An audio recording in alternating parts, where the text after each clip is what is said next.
Alchemy is an ancient art, and many of its secrets have been lost to history. The few commonly known alchemy techniques of today are but enough to put some broken odds and ends together, saving you the money you would have otherwise spent on glue. Nay, alchemy is not so ignoble an art. Or so most alchemists would protest.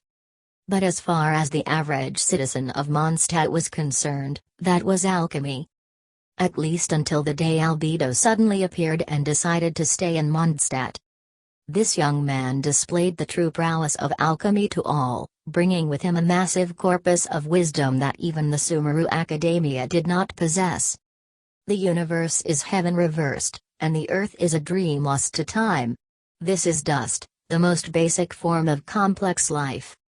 As if to provide evidence for this claim, Albedo lifted the burnt ash of a flower that once grew atop a dendro slime's head. Seconds later, a Cecilia sprouted forth from the ash in this hand. And this is new birth. Albedo has a very important job within the Knights of Favonius but does not often appear in public. Still, he does not have the strange and eccentric temper that people tend to assume of academics. In fact, he is earnest in all his dealings. He is, however, of the persuasion that it requires more energy to maintain relationships established on excessive enthusiasm. As a result, Albedo's equivalent of friendship involves maintaining appropriate degree of distance. Whether shutting himself away to work or traveling and gathering materials, no one in Mondstadt knows how to find him. Albedo's tendency to avoid social interactions does not make him a cold-hearted person. He is sincere and contented when instructing his assistants, Timaeus and Sucrose. He finds pleasure in giving his sketches to the citizens of Mondstadt. Yet he cannot help but feel sincere disappointment that Lisa, for all her great talents, has chosen to remain a mere librarian. Albedo only got into Mondstadt because of his master's recommendation letter. On some level, this statement is true. Nevertheless, Mondstadt's gates are ever open to all, and a recommendation letter is not strictly necessary.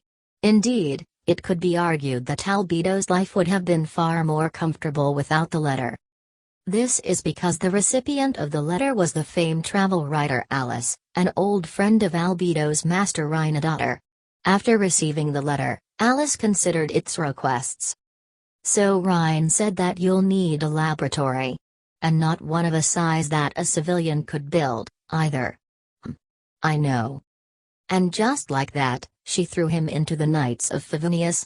The work of the Knights is actually quite easy for Albedo, requiring only 5% of his energy. Albedo had imagined that the rest of his energy could be spent on experiments, with the Knight's full range of apparatus at his disposal. And yet, Alice had a daughter, named Clay. Yes, that Clay. Will be a family from now on, treat her like a real younger sister. From that day forth, remedying Clay's disasters would come to take up most of Albedo's remaining energy. Albedo has no memory of any blood relations. From birth, he was already adventuring deep within domains with his master. Of course, Miss Alice, the Knights of Favonius, and that traveler who had a sense of the stellar depths about them. They are all important. And yet his master is unquestionably the most special to him. For Albedo, she is his only kin. She was a cold and strict woman who raised him and taught him the secrets of alchemy.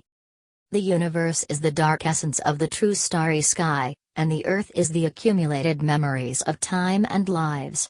The chalk, that is you. The earth is where alchemy gets its name, and is the basis of all life. And this. She demonstrated her technique before him as a huge life form burst from its culture tank in a shower of shattered fragments. This is new birth. Albedo once led a simple and contented existence. It was a life free of considerations, but dull in its monotony. His purpose centered on accompanying his teacher, executing her orders, and meeting her expectations. But one day, deep in the heart of a dungeon, teacher and apprentice discovered an artifact known as the Heart of Nabarius. From then on, his teacher disappeared, leaving naught but a single note, a recommendation letter, and a classical text. Upon the note was written, "Albedo, go to Mondstadt. Find my old friend, Alice, and give her the recommendation letter. Complete your final assignment."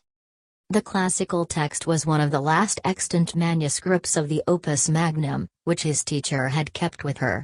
If one were to push the definition a little, she had left him another gift, the title of Cryptoprince, and with it, the acknowledgement that she had nothing further to teach him.